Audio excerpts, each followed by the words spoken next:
Fala, irrigantes, tudo bom? Alan Ramires novamente com mais um NorteneCast, diretamente da Agro Rosário 2025, aqui no oeste da Bahia, e mais uma vez trazendo um assunto super importante, principalmente aqui também no oeste da Bahia, em algumas regiões de Minas Gerais, onde há um grande número de piscinões, reservatórios, né? Todo mundo vem acompanhando aí a crescente instalação de pivôs centrais Brasil afora e também a crescente demanda por reservatórios por conta de problemas com água ou até mesmo otimização de projetos para aumentar a área irrigada. E um tema muito importante que está construído aí nessa parte de reservatórios e piscinões é a instalação correta da geomembrana.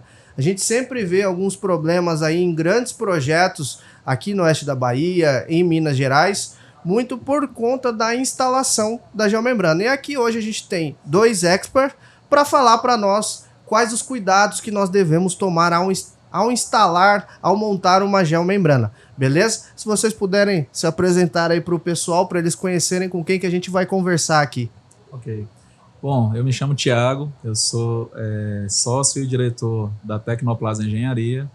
A Tecnoplaza é uma empresa pioneira no segmento de instalação de geomembranas no Brasil, iniciou as suas atividades em 93 e de lá até aqui nós estamos nessa missão de promover estanqueidade, instalando geomembrana com responsabilidade e seguindo todas as recomendações normativas. Beleza, Alan. Primeiramente gostaria de agradecer a Nortene, a você pela oportunidade da gente falar de um assunto que é tão importante aí para os irrigantes. Meu nome é Emerson, sou engenheiro civil, sou fundador da DTS Engenharia, eu atuo no segmento de geossintético já há 15 anos e a DTS está aí para atender a demanda dos irrigantes com a instalação da geomembrana seguindo as normas, executando os ensaios e entregando os relatórios de acordo com o que o mercado precisa. Bacana. Para a gente iniciar esse bate-papo, nada melhor do que o produtor entender quando que é instalação, quando que é solda, quando que vai envolver os dois processos, né? Como que funciona, desde a escolha do material, a instalação correta, como que o terreno precisa estar, se puderem dar algumas informações para nós. Bom, o soldador, ele realiza uma das etapas da instalação, que é soldar a geomembrana. Então, primeiramente se corta os painéis, lança a geomembrana e realiza a solda, que é uma das etapas, que é a fusão entre os painéis, para tentar fazer com que tenha assim, um sistema uniforme. No entanto, a instalação não é só soldar. A nossa norma NBR 16199, ela tem uma série de procedimentos, dentre eles soldar, mas é necessário primeiramente que o reservatório esteja em condições ideais, que não existam objetos pontiagudos, raízes que possam vir a danificar a geomembrana. A compactação do reservatório tem que ser bem feita para que a geomembrana não seja não obtenha uma função estrutural, mas sim de impermeabilizar. E durante a instalação da geomembrana, primeiramente é importante que o material seja um material de qualidade. Então, para um instalador é muito importante instalar um material de qualidade para que a janela de solda, porque quando você vai fazer uma solda, a gente tem que regular a temperatura, velocidade, pressão, para chegar numa calibração de equipamento que atinja a tensão de ruptura de acordo com a norma para a espessura da geomembrana. Então, nós chamamos isso de janela de solda. Quando o material é de qualidade, essa janela de solda é maior. E aí você já tem a variação de temperatura do ambiente. A hora está 20 graus, a hora está 30, 35, né? Então, se o material tiver uma janela de solda pequena, aquela solda que, quando foi calibrada, talvez a 20 graus Celsius da temperatura ambiente, numa condição de 30, 32, de repente já não é mais eficiente para essa nova condição. Então, o material é muito importante. E aí, no processo de instalação, você tem que fazer a calibração do equipamento. Para calibrar o equipamento de forma que garanta uma assertividade, é importante que haja o tensiômetro, que é um equipamento que ele força a solda a romper, uma solda de teste ali que você faz na calibração do equipamento, e esse rompimento essa ruptura tem que ser de acordo com as recomendações normativas de tabela de resistência. E aí depois é que se vai fazer o lançamento e, enfim, o processo de solda. Uma vez soldado, tem os processos de testes, e aí tem testes destrutivos e não destrutivos. Esses testes também, tudo normatizado, com a pressão. Um dos testes é o teste de pressurização, existe uma pressão específica lá citada na norma. Então, existe uma gama de testes que devem ser feitos, né? Existem os reparos que precisam ser feitos. Então, todo esse procedimento envolve uma instalação correta, não somente soldar. Infelizmente, no mercado, existem empresas que simplesmente soldam, sem testar, sem fazer teste destrutivo, teste não destrutivo, que não chegam com tensiômetro na obra, que não fazem a calibração correta. E aí, somado a um material de baixa qualidade, com a janela de solda menor, amplia muito a possibilidade de um vazamento, né? Exatamente. A gente está falando que o reservatório ele é uma obra de engenharia. Então existe toda a metodologia do método da parte construtiva, da terraplanagem, do anteparo que vai receber a geomembrana, que precisa estar conforme, isento, como o Thiago falou, de pedra, de galho, ter um controle de compactação adequado para o volume de carga que esse maciço vai receber, e também o dimensionamento correto da geomembrana, não só em termos de quantidade, como de qualidade. Sim. Então, por isso, a importância de trabalhar com o material adequado, trabalhar com os equipamentos adequados, seguir direitinho o que pede a norma, executar os ensaios da forma correta, seguir o plano de modulação, que isso pode ser ofertado pelo fabricante ou até mesmo por nós, as empresas de instalação, para que o cliente também obtenha o uso na quantidade correta, a fim de diminuir desperdício de material, a fim de usar o material da maneira correta. E acompanhar os ensaios na obra. É muito importante o cliente ter um representante da fazenda que possa acompanhar os ensaios, cisalhamento, descolamento, pressurização. Hoje em dia tem algumas empresas que elas até levam os equipamentos na obra, mas não fazem os ensaios da forma correta, até por uma falta de acompanhamento. Então, é importante a gente mostrar para o cliente, fazer para o cliente assistir, explicar os pré-soldas, como o Thiago falou, tanto na parte da manhã como no retorno do almoço. Se for estender o horário depois do horário da tarde, no finalzinho, vamos fazer uma hora extra, repetir de novo o pré-solda, para garantir que a temperatura do ambiente e a calibração do equipamento esteja de acordo, para que a gente obtenha um resultado de solda com as resistências adequadas. O clima influencia muito quando vocês estão fazendo uma instalação? Sim.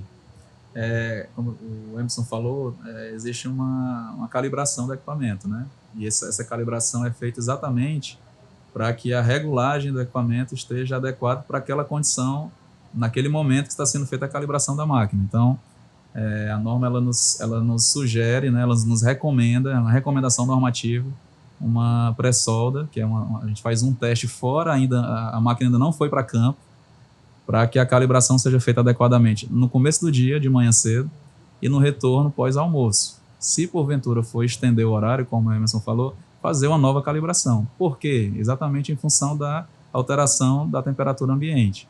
Quais são os fatores de regulagem, né, que se mais utiliza? Velocidade, pressão e temperatura. Então, por exemplo, se hoje está um dia muito quente, eu vou regular a minha velocidade, a minha temperatura e a pressão ali da máquina para aquela situação. Mas no final da tarde já está mais frio, então possivelmente a velocidade, temperatura e pressão que foi regulada numa temperatura mais quente não esteja mais adequada para essa nova condição, porque a geomembrana ela é plástica, então ela dilata e contrai de acordo com a temperatura do ambiente. Então é necessário fazer uma nova calibração para que ela esteja apropriada para aquela nova condição externa, né? E aí tem um segundo ponto, de novo a gente volta na qualidade do material. Quando a gente tem um material com uma especificação adequada, uma formulação que é de conhecimento técnico, a gente tem um controle, né? Então a gente sabe mais ou menos como esse material vai se comportar de acordo com o ambiente externo e de acordo com a regulagem da máquina. Quando você tem um material de baixa qualidade, que tem insumo, por exemplo, reciclado, ou material que a gente não sabe como vai se comportar, isso influencia na qualidade da solda. Que a gente já perde o controle do comportamento desse material em função da temperatura ambiente e em função da regulagem da máquina também. Hoje vocês são montadores exclusivos Nortene, né? A gente pegando esse gancho de qualidade do material, por que vocês optaram por essa questão de montar somente Nortene. E também um outro ponto é, vocês conseguem identificar quando é um material de baixa qualidade na hora que está soldando e montando a geomembrana? Ô Alan, particularmente nós da DTS, a gente busca um atendimento assim, de qualidade para o nosso cliente, então a gente buscou o que tem de melhor no mercado para a gente se associar.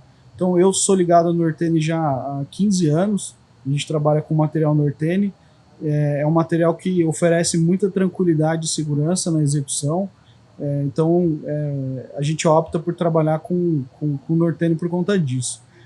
Agora, sobre a questão dos materiais de baixa qualidade, sim, é possível a gente reconhecer esse material no campo, né? A gente percebe o comportamento do material com a solda, ele é um material que não tem uma soldabilidade adequada, ele não vai atingir os resultados de resistência adequado, vai apresentar algumas características de matéria-prima reciclada. Então a gente não quer ter esse tipo de problema com resistência, quer entregar uma obra de qualidade, então por isso a gente opta por uma marca de segurança que é a Nortene. Sim, a Tecnoplast já tem uma parceria com a Nortene aí de 32 anos, né? Iniciou em 93, já tem bastante tempo e não há dúvida que foi a nossa melhor escolha, né? Foi uma excelente escolha, porque é perceptível a diferença de qualidade dos materiais. Então, principalmente nas soldas por extrusão, né? Na solda automática, o técnico até percebe que a solda não está bem feita, mas a olho nu, muitas vezes o cliente que não tem essa vivência no dia a dia na instalação, pode até, aparentemente, ele entende que a solda está normal.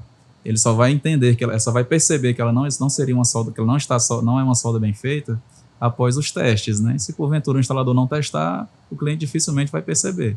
Porém, na extrusão, não, porque na extrusão, muitas vezes, se a resina não é virgem, se for utilizado um material reciclado, a fusão não acontece bem. E às vezes, com a própria mão, eu já tive situações que eu já vi reparo ser arrancado com a mão, né? Isso de fato, uma consequência de um mau material, um material ruim, bem como também uma instalação não adequada, que não seguiu os procedimentos normativos.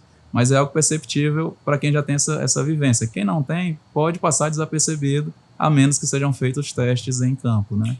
Tanto destrutivo quanto não destrutivo. Outra questão muito importante são os acessórios da geomembrana. O Thiago comentou sobre extrusão. Então, é importante a formulação da geomembrana acompanhar a formulação dos acessórios. Por exemplo, o engeloque, o fio de solda. A gente percebe muito, né, Thiago, na extrusora, a extrusora também tem uma regulagem de temperatura, e aí, por muitas vezes, quando o fio de solda é de baixa qualidade, você regula o equipamento na temperatura adequada, mas o fio de solda ele não se comporta da maneira adequada. Então, às vezes, ele vira líquido, ele não tem uma soldabilidade adequada, como o Thiago falou, por mais que a superfície esteja bem preparada, após a extrusão executada, a gente puxa, o material não tem resistência nenhuma, sai na mão, né? Sim.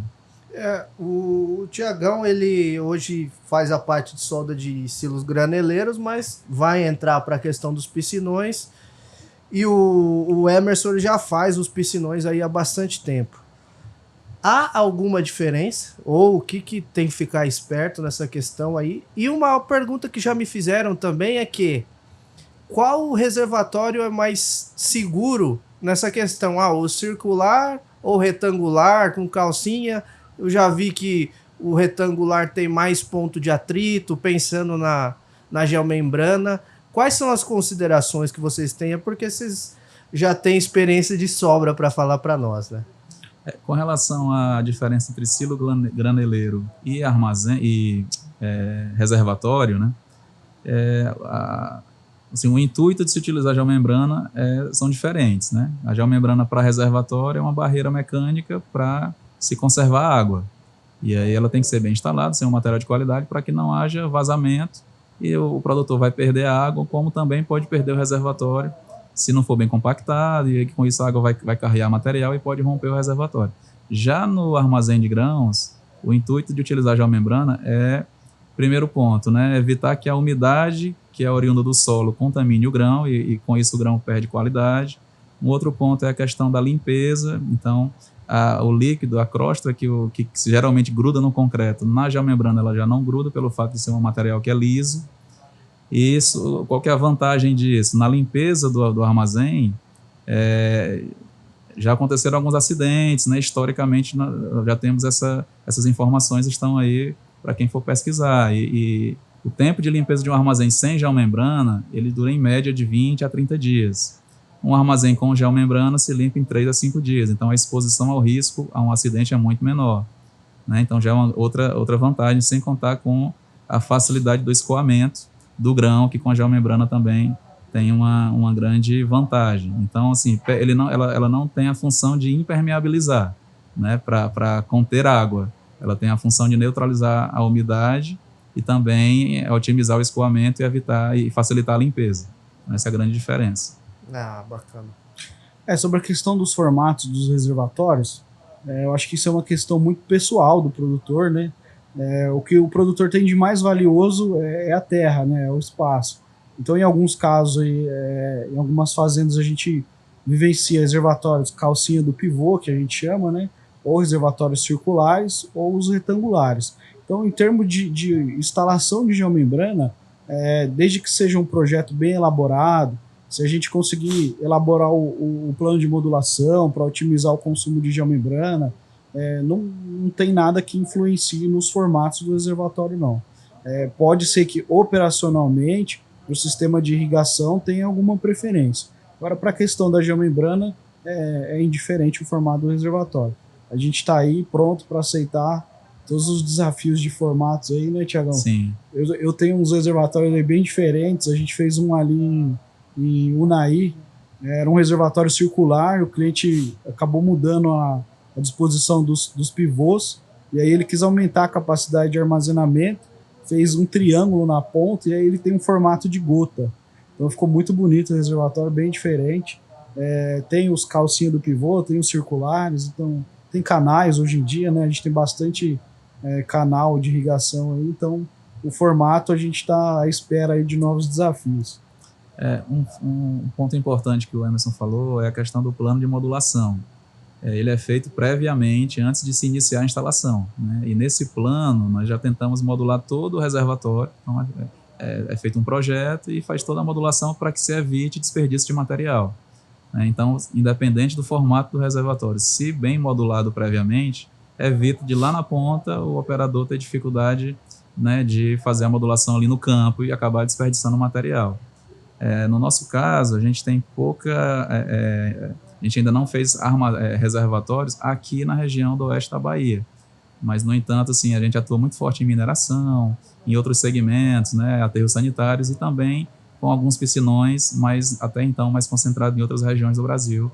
E agora estamos migrando também, né, iniciando as atividades aqui no oeste da Bahia para atender também a demanda local aqui. Você ia complementar? Essa questão da modulação é importante também, porque mostra o percentual de perda que a gente apresenta para o cliente, tanto na compra como na instalação. Que ele vai estar na sobreposição, né? A gente sobrepõe para executar as soldas de termofusão 10 centímetros, né? Que é o que está dentro da norma. Então a gente vai pegar um painel de geomembrana e sobrepor 10 centímetros uma sobre a outra e executar essa solda de termofusão. E também na parte da ancoragem. Então, quando a gente chega ali na crista do talude, a gente tem um avanço de, em média, 50 centímetros e uma vala de 50 por 50. Em alguns casos, onde o cliente tem dificuldade de abrir a vala com 50 centímetros de avanço da crista, que às vezes tem dificuldade de patolar a máquina, pode acontecer um acidente com o operador ou com o equipamento que vai fazer essa escavação. Então, aí tem um avanço um pouco maior. Isso consome um pouco mais de geomembrana, porém, transmite também mais segurança, porque a vala fica um pouquinho mais afastada ali e a gente consegue fazer a ancoragem da maneira adequada. É um ponto que me deixou muito surpreso positivamente com relação a reservatórios no geral, tanto da questão da geomembrana quanto da instalação, que até para aquele reservatório que tem uma sucção semi-afogada, uma que passa no meio do talude, tem uma norma até para você passar a geomembrana em volta daquele tubo que está ali. Então já tem toda uma estrutura a ser seguido, né? Sim. Por isso que não dá para fazer milagre hoje em tempo de obra, né? Vocês têm todas as normas a seguir, né? Sim, sim. E aí volta para aquela primeira pergunta da diferença do soldador para o instalador, né? Porque o instalador, nós procuramos seguir todas as recomendações normativas e na norma cita procedimento para fazer arremate de tubo que adentra dentro do reservatório, para fixar geomembrana em estrutura de concreto, que por algum motivo, se tiver alguma estrutura de concreto que adentre no reservatório também, como uma comporta, alguma coisa. Então, tudo isso é normatizado. Existe um procedimento para que se evite, né, problema de vazamento nesse tipo de situação. E aí vai a diferença, porque quando você pega um soldador, ele vai simplesmente tentar ganhar produtividade, porque como ele não faz os testes, ele cobra muito barato e ele precisa ganhar na produção. E aí, com isso, ele tenta, assim, pula algumas etapas, e aí que está o perigo, né? O que eu falo para o produtor é o seguinte, vocês têm que pensar no reservatório ou algo que você vai ter de armazenamento na propriedade, como o seu próprio pivô central, porque é algo que você vai ter ali por toda a vida, né? Nós estamos falando de 25, 30, 40, 50 anos, né? Exatamente. A geomembrana, sendo uma geomembrana de qualidade, né? A gente não tem aí um prazo determinado. A geomembrana pode durar aí 20, 30, 40, 50 anos. E muito importante você tocar nesse ponto dos acabamentos, porque hoje é um ponto de muita dificuldade em algumas regiões, a gente tem conhecimento disso, são a parte de acabamento nas tubulações, o interface de geomembrana concreto. Então, às vezes, ali por uma falha, por uma pressa de entregar a obra, o técnico ele não toma o devido cuidado, não segue o que a norma indica, o que a norma orienta, para fazer a execução desses acabamentos. Então, existe sim lá na norma a orientação sobre encaminhamento de tubo, sobre a extrusão da geomembrana no interlock. Então, a galera tem que seguir direitinho esses padrões aí para evitar qualquer tipo de vazamento nesses pontos que podem comprometer a estrutura do reservatório como um todo, né? E até mesmo a importância da civil é fundamental, mas eu particularmente, eu acho que falta, quando a gente vai executar uma obra, mais a comunicação de todo mundo ali, que tá... E eu vejo que principalmente civil, com quem vai instalar a geomembrana, porque às vezes você tem a pressão do produtor que quer acelerar a obra, o cara da civil quer já ir para outra obra, e vocês têm ali o prazo de vocês que, cara, de acordo com a norma, não tem como a gente passar por cima aqui, nem se colocar 30 máquinas aqui soldando vai acelerar o processo, né? Não vai adiantar muita coisa e vai ficar muito caro. Vocês acham que tem que haver essa comunicação antes de iniciar qualquer obra? Sim, é muito importante, tanto antes como no decorrer da obra, né? Algo que muitas vezes acontece é quando a terraplanagem avança muito e a instalação não acompanha no mesmo ritmo. É algo que não é bom que aconteça, porque de repente a terraplanagem está avançando, a geomembrana não acompanhou no mesmo ritmo, aí pode chover, e aí vai trazer retrabalho para a terraplanagem, porque vai causar erosão, uma série de problemas, e retrabalho nunca é bem-vindo. Então, o ideal é que a terraplanagem avance e a instalação venha acompanhando no mesmo ritmo, para que se evite esses retrabalhos, né? Então, isso é muito importante. Para isso, é importante se fazer um cronograma prévio, né, entendendo qual que vai ser a produtividade da liberação de frente, para que o instalador consiga dimensionar, né, um histograma adequado de equipamento e mão de obra, para que possa acompanhar esse cronograma previsto da liberação de frente e, com isso, evite os atropelos, né? Essa falta de sincronia, de comunicação entre as partes envolvidas na execução do reservatório, ela é de suma importância, porque ela pode causar atropelos, e esses atropelos podem, no futuro, trazer um prejuízo aí que pode ser muito maior do que o tempo de execução elaborado de forma adequada, com um histograma, com um cronograma e um acompanhamento de repente, uma fiscalização, garantindo que dentro da velocidade possível de execução, o serviço esteja sendo executado de forma correta, né? E em dias mais... Igual, agora a gente está numa época de chuvas aqui, né? Na região que a gente está. Se tiver garoando, alguma coisa assim, é indicado continuar a obra ou tem que parar a obra? Tem alguma questão que a chuva pode influenciar também? Ou às vezes deu uma chuva torrencial, molhou muito o material e tem que dar uma secada? Quais são essas recomendações? Tem que secar, né? A recomendação é que, assim, vamos lá, se eu realizar uma solda em uma geomembrana molhada, a termofusão não vai acontecer de uma forma adequada, né? Porque quando o equipamento ele faz a fusão dos materiais por temperatura, então derrete ali o material fundindo um no outro. Se tiver muita umidade na geomembrana, essa fusão não vai ser, né, adequada, né, conforme nós não vamos atingir as resistências mínimas normativas de ruptura, principalmente para extrusão. Então, assim, sem contar com a segurança do operador, porque que está manuseando um equipamento elétrico ali, que tem, né, envolve eletricidade, numa geomembrana molhada, que conduz a eletricidade, então tem risco de choque também. Então, assim, no momento da chuva, a recomendação é parar a instalação. Pós-chuva, aí a retomada ela é um pouco assim, afetada em função da consequência pós-chuva, dependendo da intensidade da chuva. Então, se por exemplo, se tem muita poça d'água, então tem que ir uma equipe ali na frente com rodo, afastando ali, secando direitinho, para só então poder retomar as soldas. Agora, existem outras atividades que podem ser retomadas com mais velocidade, como, por exemplo, o lançamento, o corte dos painéis, algumas outras atividades nós podemos fazer, né, já de imediato no pós-chuva, e a solda em si só quando o painel estiver seco. Até porque também a gente está num ambiente de solo, né? Então tem a lama, tem o pó, isso aí vai impregnar na geomembrana. Se você não fizer uma limpeza adequada, vai influenciar na qualidade final da solda, na resistência da solda. Essa sujeira pode passar para a cunha da máquina, né? E aí, mesmo depois, se a gente não fizer a limpeza adequada do equipamento, ele pode prejudicar outras soldas futuras. E o ponto mais importante, eu acho, que é a questão da equipe que está trabalhando aí, o que o Thiago falou, manuseando equipamento elétrico sobre uma geomembrana molhada que conduz energia, então pode ofertar um risco aí também que é desnecessário a gente correr, né? Então, durante o período de chuva é interessante parar, interromper, e no pós-chuva tem alguns cuidados aí que devem ser tomados para a gente conseguir retomar um serviço de qualidade. Hoje, para a gente falar numa instalação perfeita, quais são...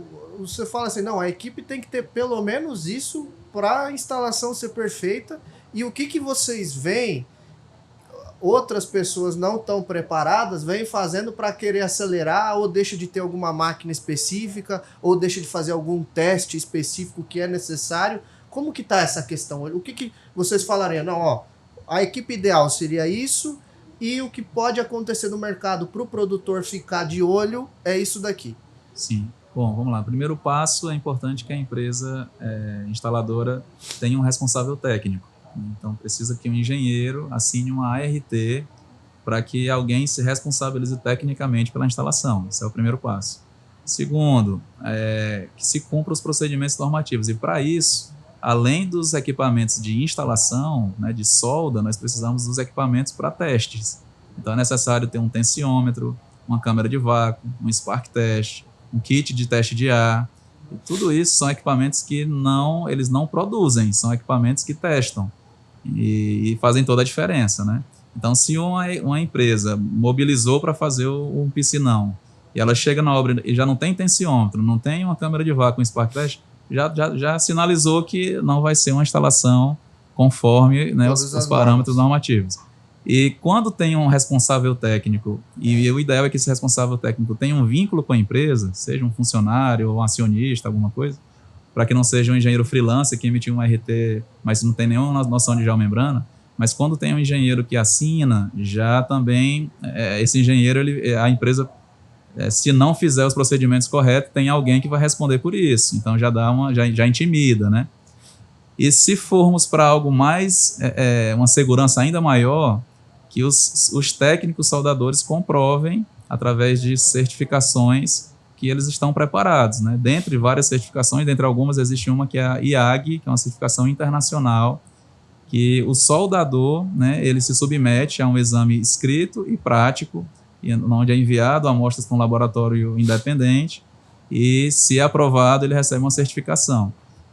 Vai garantir, são só os soldadores que são certificados que sabem fazer o serviço? Não.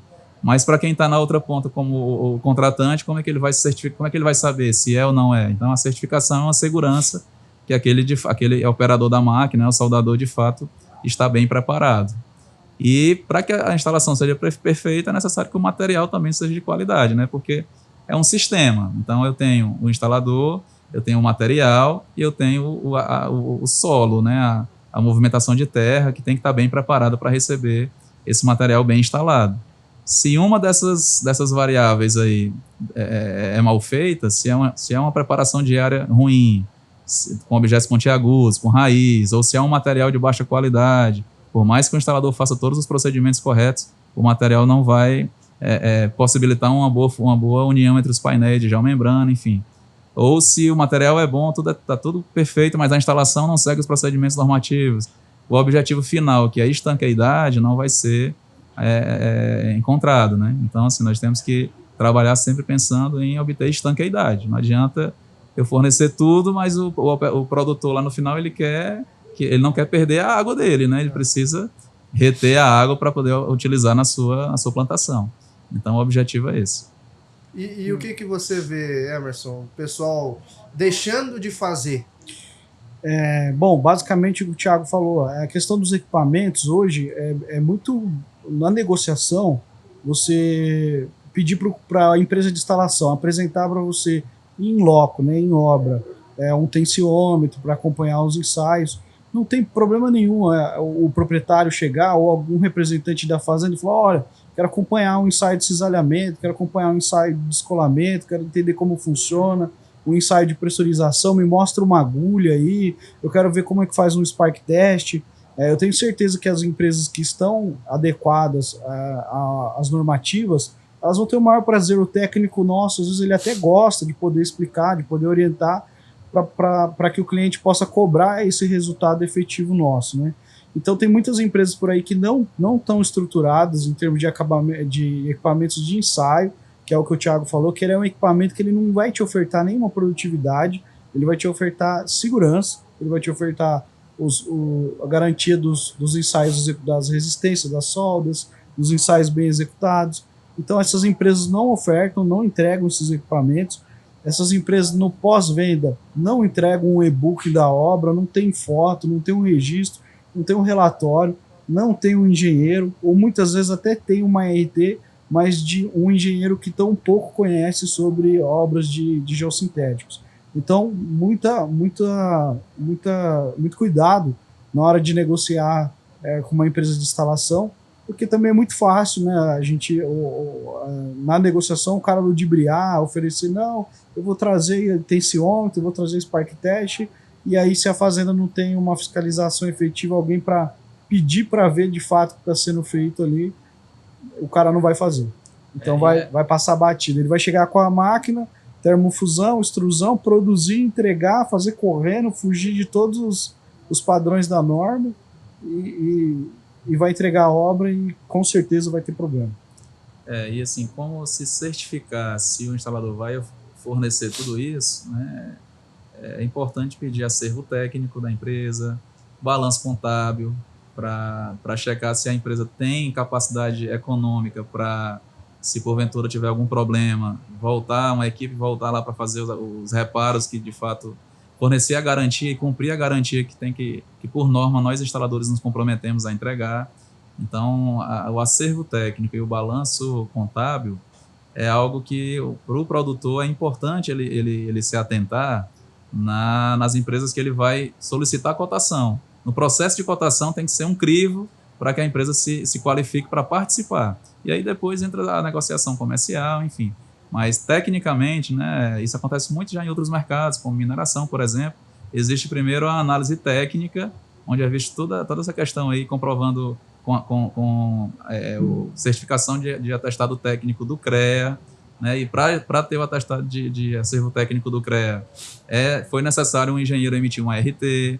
Então, quando é feita essa análise técnica prévia, e depois que as empresas passam no crivo técnico, é que inicia a negociação comercial, já se elimina muito a aventureira do processo de concorrência. Então, esse é um ponto importante. Alan, na compra da geomembrana, por exemplo, no caso da Nortene, o cliente também tem essa segurança, porque a Nortene ela fiscaliza nós, a Nortene ela oferece, né, tem uma equipe técnica e um corpo técnico que eles fiscalizam as nossas obras, e isso é um serviço que a Nortene oferece para o cliente na negociação do material. Então, quando for negociar a geomembrana, por exemplo, com a Nortene, você tem essa opção de pedir para que um engenheiro ou alguém da área técnica faça a visita durante a instalação, e eles também vão fiscalizar a nossa atividade, vão ver se a gente está fazendo a instalação da forma adequada para transmitir mais segurança para os clientes. Isso é um fator primordial, né? A fábrica sempre estando perto ali do cliente final e de quem vai estar prestando o serviço ali, utilizando os produtos da fábrica, né? Exatamente. E essa questão dos testes, vocês costumam fazer depois que já está tudo montado, ou vai montando, vai fazendo testes, é por amostragem diária? Como que funciona essa questão para o pessoal entender? Então, a norma, ela fala o seguinte, existem os ensaios destrutivos e os não destrutivos, né? Então, tem as frequências de ensaio. Vou dar um exemplo, tá? A gente tem os ensaios destrutivos, que são cisalhamento e descolamento. Esses ensaios são os que a gente usa o tensiômetro. Então, o tensiômetro é o equipamento que o Thiago falou logo no início aí, que puxa a geomembrana, né, de forma a apresentar os valores de resistências que esse material precisa oferecer. Tanto só o material, como o descolamento de solda, né, que é a resistência da solda depois de executado.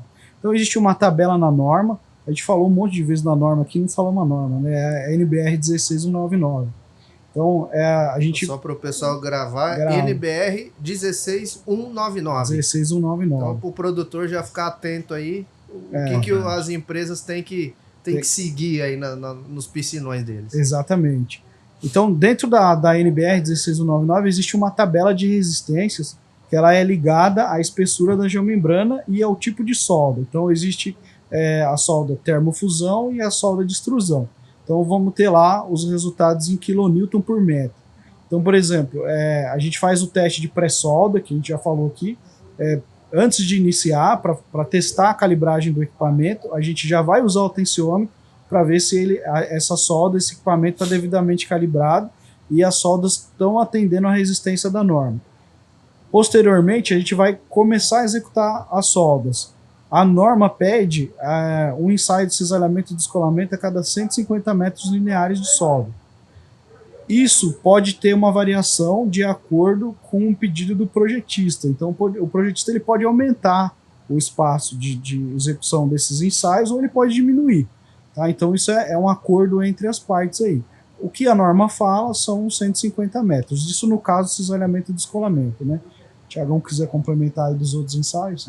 E aí esses 150 metros, a norma ainda ela flexibiliza, né? Ela diz 150 metros sempre no final da solda. Então, se deu 150 metros no meio da solda, se estende um pouco para o final da solda. Para também não é interessante para o sistema como um todo você ter muitos manchões, né? muitos cortes ali na geomembrana para estar depois fazendo reparo. Então, quando ela estende para o final da solda, porque no final da solda já teria ali um reparo, porque teria um encontro de soldas ali. Sempre nos encontros se faz ali os reparos, né? E, além disso, nós temos os ensaios não destrutivos. Então, dentre eles, nós temos, por exemplo, o ensaio de pressurização. 100% das soldas por termofusão precisam ser testadas no ensaio de pressurização. E é um ensaio que demora 5 minutos, aproximadamente, por solda. Então, o correto é ir testando diariamente. Você já vai produzindo e testando. Porque se, porventura, não passar, você já corta, o técnico já corta a solda e faz uma solda nova. Mas se ele já instalou uma área muito grande e só depois que ele identificou que não passou, ele já não consegue mais cortar e afastar o painel, porque já tem vários painéis soldados, é muito peso.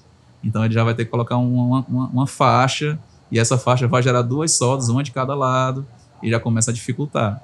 Então o correto é ir levando pronto, é já ir testando, né, instalando e testando, e à medida que deu algum problema, já corrige ali na hora, para evitar de estar com uma área muito grande já instalada, e só então vai testar, e se porventura não passar, é bem mais complicado de corrigir. E o próprio técnico, ele instala e ele confere? Ele está apto a fazer isso daí tudo? Dentro de uma equipe de instalação, essa configuração ela pode mudar, tá? Mas aí a gente pode ter uma pessoa só para fazer os ensaios, né? Óbvio que o técnico ele é o responsável por tudo, então ele vai orientar toda a equipe e é um jogo de xadrez. Ele vai ter ali algumas peças que são fundamentais para algumas atividades. Então ele pode ter ali uma pessoa para executar os ensaios de cisalhamento e descolamento, uma pessoa para executar os ensaios de pressurização, tem a questão da limpeza da geomembrana que a gente falou que é muito importante, então vai ter algumas pessoas que vão estar só ali por limpar a geomembrana, posicionar os painéis da maneira adequada, fazer a sobreposição dos painéis. Então é um jogo de xadrez e aí a gente vai saber como usar cada peça para que a gente tenha um resultado adequado. E essa importância desse técnico sempre estar fazendo cursos e treinamentos, até mesmo com a própria Nortene, os que a Nortene fornece, né? Sim. É manter sempre treinado o pessoal, né? Exatamente, porque de certa forma quem está lá na ponta fazendo atividade são os técnicos, né? Então não adianta você ter uma empresa, né, com uma estruturada, mas que quem está lá na ponta não está preparado. Então é importante que os técnicos estejam preparados. E aí a certificação IAG que eu falei há pouco é uma garantia, né, que ele de fato é um técnico preparado pelo fato de ter sido aprovado no teste, né, que é um teste que não é tão simples, é um teste prático também, ele é teórico e prático, né? Mas existem outras formas de se analisar. De repente o técnico não tem o IAG, mas ele comprova com o currículo que já instalou muitos metros quadrados. Então, mas é importante sempre analisar isso. E o melhor dos mundos é que quem realiza os testes não seja o mesmo técnico que instalou, né? Porque se ele ficar sempre parando para testar, a produtividade também não vai. E aí, assim, a engenharia tem aquele tripé: prazo, custo e qualidade. Então, assim, se eu invisto só em qualidade, mas perco o prazo, eu fico capenga ali. Então, né, para conseguir manter esse tripé, eu tenho que ter um histograma apropriado para cumprir o prazo dentro de uma boa qualidade, dentro de um preço acessível para o produtor. Então, essa é a mágica, né, que a gente precisa estar ali sempre se atualizando para atingir. A gente tem algumas regrinhas, o Thiago falou um negócio interessante aí. O técnico que está executando a solda, ele não executa o ensaio, né, por conta da produtividade. E também tem a questão da regulagem da máquina. Então, a gente falou um pouco antes aqui sobre a regulagem. O cara que regulou a máquina, ele vai trabalhar com aquele equipamento ali. Então, um exemplo, eu soldei na parte da manhã com o equipamento, com a calibragem que eu fiz. Voltamos do almoço, na parte da tarde eu não vou mais soldar, eu vou fazer ensaio, o Thiagão vai soldar. O Thiago vai fazer uma nova calibragem para ele operar esse equipamento, porque eu opero de uma forma, ele opera de outra, isso também pode influenciar na qualidade final da solda. E a gente falando da própria tecnologia, maquinários que tem disponível hoje, eu lembro que antigamente tinha muito pepino, né? De, as maquininhas mais sensíveis, atrasava muito, queimava muita máquina, às vezes até dava problema em gerador. Como que foi mudando essa tecnologia? Hoje vocês têm muito mais robustez para trabalhar no campo? Sim, a questão da energia ainda é um fator que tem que se ter atenção, né? De fato, são equipamentos que já existem dispositivos de proteção, existem mais fusíveis, alguns dispositivos de proteção que ele não é tão sensível como era em outros tempos, né? Mas é importante que seja um gerador que não oscile muito ali a sua tensão, porque se tiver uma oscilação muito forte, tiver um pico, esse pico pode danificar o equipamento. É importante que tenha esse cuidado. E aí, sim, existem hoje mais fabricantes, então tem uma gama maior, um leque maior, né, de oportunidades para os instaladores. Nós hoje já temos equipamentos de monitoramento, né, de geomembrana submersa, por exemplo, que no passado não tinha. Então, por exemplo, a gente consegue hoje fazer uma instalação com qualidade, e eu sempre recomendo, se o produtor encher aproximadamente 10, 20 centímetros no máximo ali o reservatório, para fazer um mapeamento com equipamento que consegue identificar furos em geomembranas submersas, porque ele é mais eficiente do que o equipamento quando a geomembrana está exposta. Então, com isso, o fundo do reservatório geralmente é o ponto de maior atenção, porque é onde tem mais encontros de solda, é onde, quando o reservatório está cheio, ele vai sofrer uma pressão maior de empuxo ali. Então, se fizermos uma varredura no fundo do reservatório, encontrar os pontos críticos, e como tem um volume pequeno de água, é mais fácil de esvaziar para fazer os devidos acabamentos. Essa tecnologia, há pouco tempo atrás, há 2 anos atrás, nós não tínhamos com facilidade aqui. Hoje já tem, né? A gente já tem, por exemplo, sistemas de preenchimento de diário de obra, o sistema de preenchimento dos relatórios de qualidade, que é online no tablet, de modo que o produtor consegue diariamente, se ele quiser acompanhar, ele vê a evolução da obra. Então, assim, a gente vem tentando, né, tá sempre se atualizando com o que tem de melhor no nosso segmento, né, de tecnologia, e são tecnologias que, engraçado, que lá fora já eram utilizadas, lá já é comum, e aqui ainda está entrando. Então, a gente tem que estar sempre se atualizando, né. E um ponto muito importante também é no pós-obra, né? Depois que encheu de água. O que vocês sempre deixam de recomendação para o produtor? De tempos em tempos, pegar uma janela ali, irrigar e deixa o reservatório vazio e faz essas verificações. O que vocês dão de instrução para o produtor? O primeiro ponto que a gente sempre fala ou durante a instalação ou no término imediatamente o cercamento do reservatório, né?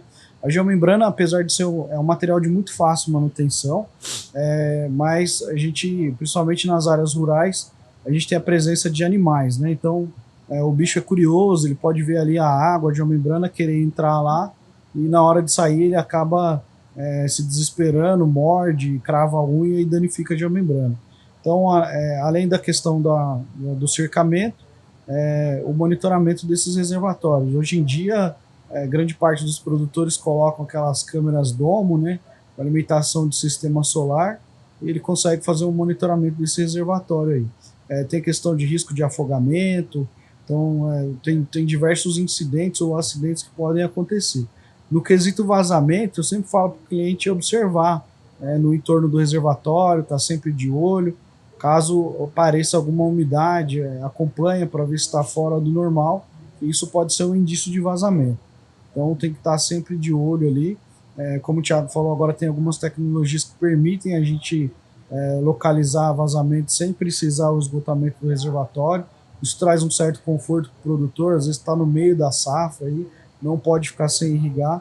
Então, para não ter esse risco de falta d'água, que pode comprometer todo o plantio, monitorar e caso venha ocorrer ou apresentar algum indício de vazamento, pode procurar a gente para a gente apresentar esse tipo de ensaio, que ele permite você ter uma segurança ali para continuar ou não com a operação, para fazer a manutenção no momento correto.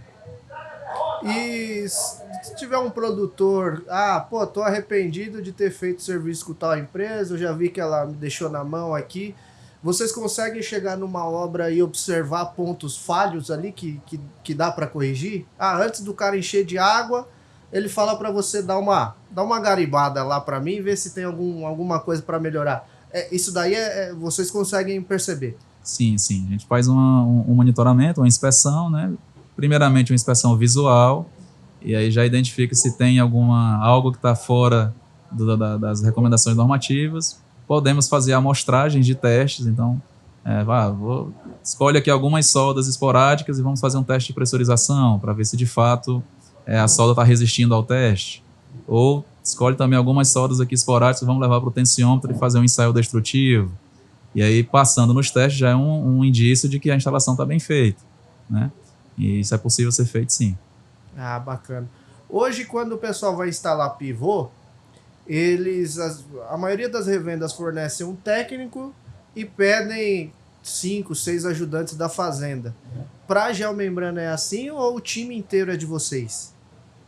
Isso é muito variável de acordo com o contrato da obra, né? Mas a gente precisa de um time muito grande para fazer a execução de instalação de um reservatório. Aqui, por exemplo, no oeste da Bahia, a gente tem reservatórios de grandes dimensões, né? Reservatório aí de 15, 20 hectares ou até mais, né? Então, a gente fala o seguinte, a geomembrana, ela tem densidade de 0,94, então é 1 para 1, né? 1 kg por metro quadrado. Quando a gente pega uma bobina usual aí, ela tem 600 quilos.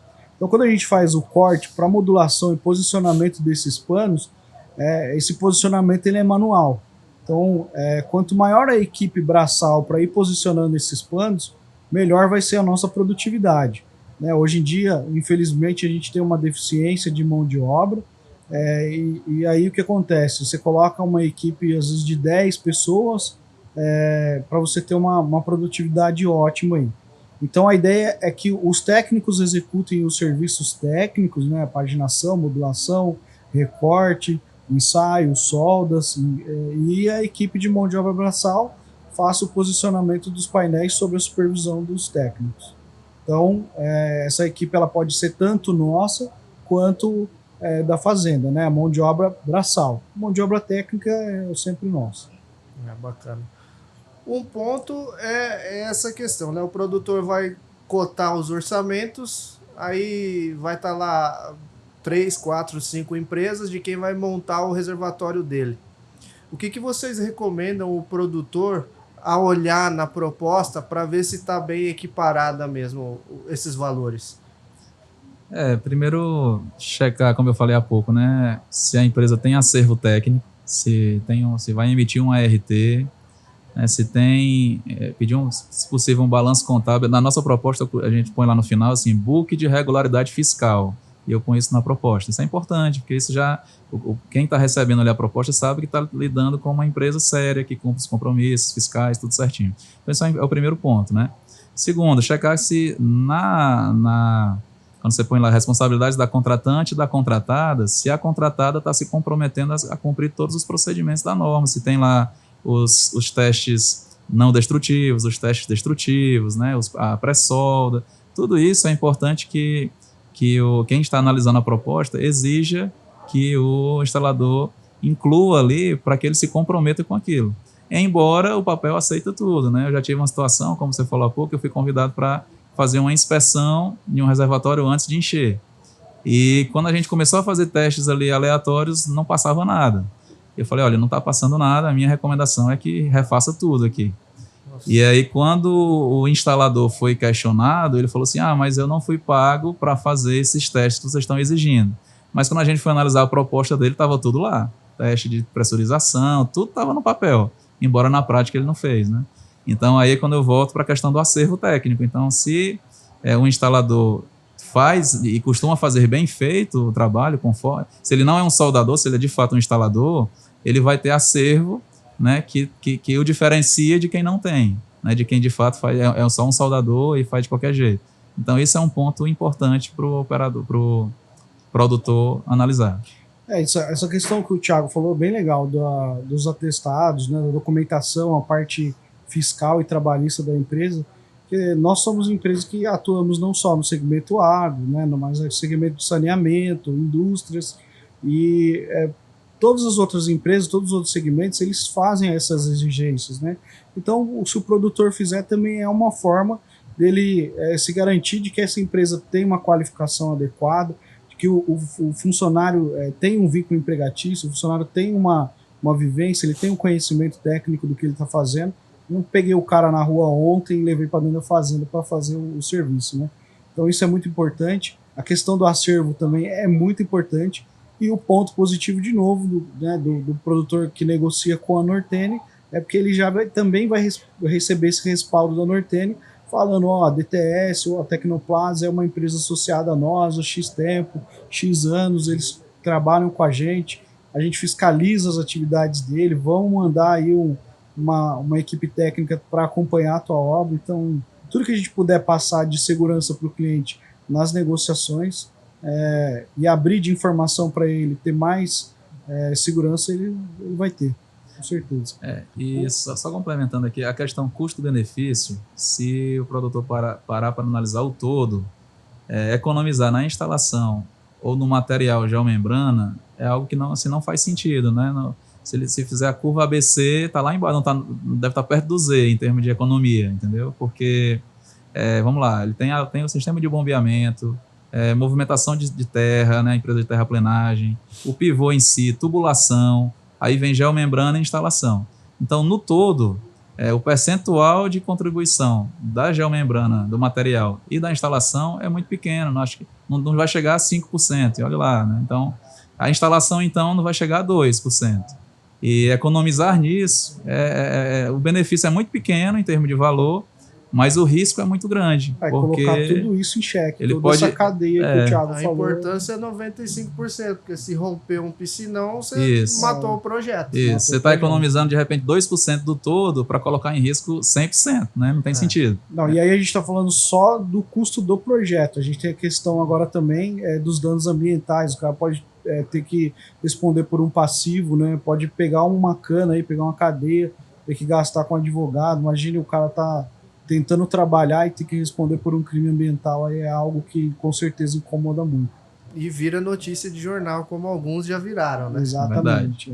Exatamente. Eu sempre dou o exemplo aqui do estado de Minas Gerais, que Minas Gerais teve alguns incidentes em reservatórios e os órgãos subiram um pouco a régua, né? Subiram um pouco o nível de exigência lá. Então eu tenho sempre Minas Gerais como um estado de referência para os demais. A tecnologia dos reservatórios é uma tecnologia, hoje podemos dizer que é uma tecnologia nova, né? Então a gente ainda está em fase de adaptação em algumas regiões. Então sempre que pensar em executar um projeto dessa proporção, muito cuidado, pesquisa direitinho quem são os projetistas, quem são os fornecedores, quem são os executores do serviço, né, para que esteja respaldado ali de um projeto que realmente vai ofertar um sucesso lá na frente. Eu vejo como uma grande crescente isso daí. Não tem nenhum projeto que eu realizei aqui no oeste da Bahia que todos tiveram reservatório, né? Todos vão precisar de geomembrana. E inclusive um recente, até o Marcos aqui da Nortene fechou com um cliente nosso ali para uma obra em Barreiras, também vai precisar da montagem, da solda. Nós já vamos levar essa experiência agora para falar, Marcos, só tem que ter cara bom aqui, não vamos comprometer a nossa obra, não.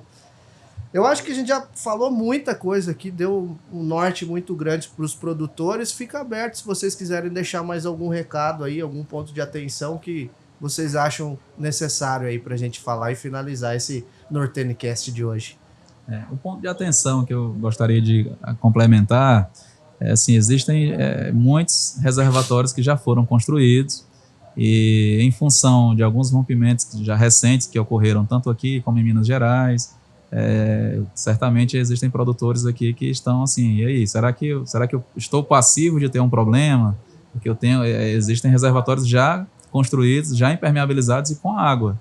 E a instalação feita, ninguém sabe como, né? E nós temos essa tecnologia de inspecionar a geomembrana já instalada e submersa, né? E seria interessante, é uma segurança a mais para o proprietário fazer inspeções periódicas. Então, aí pode ser 1 ano, 2 anos, enfim, mas periodicamente, né, inspecionar se o reservatório continua estanque, para que elimine um futuro problema mais sério se porventura algum reservatório, né, vier romper. É um ponto que eu creio que, como essa tecnologia já está ativa, já está disponível aqui no Brasil e acessível, né, aqui na região mesmo, é algo que seria interessante para o produtor incrementar, né, no seu procedimento. Aí. Durante o nosso bate-papo a gente deu bastante dica aí do que pedir, né, de como seguir numa negociação de instalação. O Thiago está falando sobre uma tecnologia nova muito interessante, então agora dá para acompanhar não só a instalação, mas também monitorar esses reservatórios, né, para que mesmo que o reservatório apresente algum problema, consiga operar com tranquilidade, com segurança, ou baixar, né, ou não baixar até conseguir terminar a safra. Eu acho que também é algo que dá uma tranquilidade para o produtor, para ele dormir mais tranquilo. E para o pessoal achar vocês nas redes aí para qualquer atendimento em São Paulo, Minas Gerais, Bahia, como que eles podem contatar vocês? Bom, Tecnoplaza Engenharia, né? Então temos o site, temos perfil no Instagram, no LinkedIn, Facebook.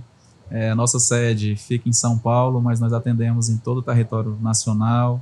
Como eu falei há pouco, nós já estamos aí no mercado há 32 anos, né? Isso já passa uma credibilidade por si só, porque se não trabalhássemos de forma correta, o próprio mercado já teria nos expurgado do mercado em si. Então, a Nortene também, nós somos parceiros do Nortene já de muito tempo, então a Nortene também é uma via de acesso que você consegue, o produtor consegue chegar até nós, né? E fica aqui a nossa contribuição, Tecnoplaz, né, DTS, empresas sérias, né? Conheço já o Emerson de longas datas aí também, e a gente está aqui para tentar elevar a régua, né, desse segmento aí de geossintéticos aqui no Brasil. Bacana. Bom, @DTS, _engenharia aí, é o _eng, é o nosso Instagram. O pessoal pode ver lá bastante foto de obra. O reservatório que eu citei aqui em formato de gota, tem uma foto dele lá bem bacana. Tem diversas fotos de obra, de reservatório, de canal, de aterro, infinitas soluções aí com geomembrana. Fotos de ensaios. O cliente que tiver interesse, quiser conhecer mais, liga para a gente, solicita uma visita. A base da DTS fica em São Paulo, a gente fica em Dayatuba, região ali metropolitana, pertinho de Campinas, nós estamos pertinho de Viracopos. E o canal também que facilita bastante é a Nortene. A equipe da Nortene conhece a gente está junto há muito tempo. E é isso. Estamos à disposição. Qualquer dúvida, pode procurar e contar com nós aí. Muito obrigado à disposição do pessoal. E para vocês, se inscrevam no canal da Nortene aqui no YouTube, se inscrevam nas mídias sociais do Instagram, LinkedIn, a Nortene é bem ativa, e também Pivô _Central e canal Mundo Irrigação no YouTube para vocês. Valeu, irrigantes, e até o próximo Nortenecast.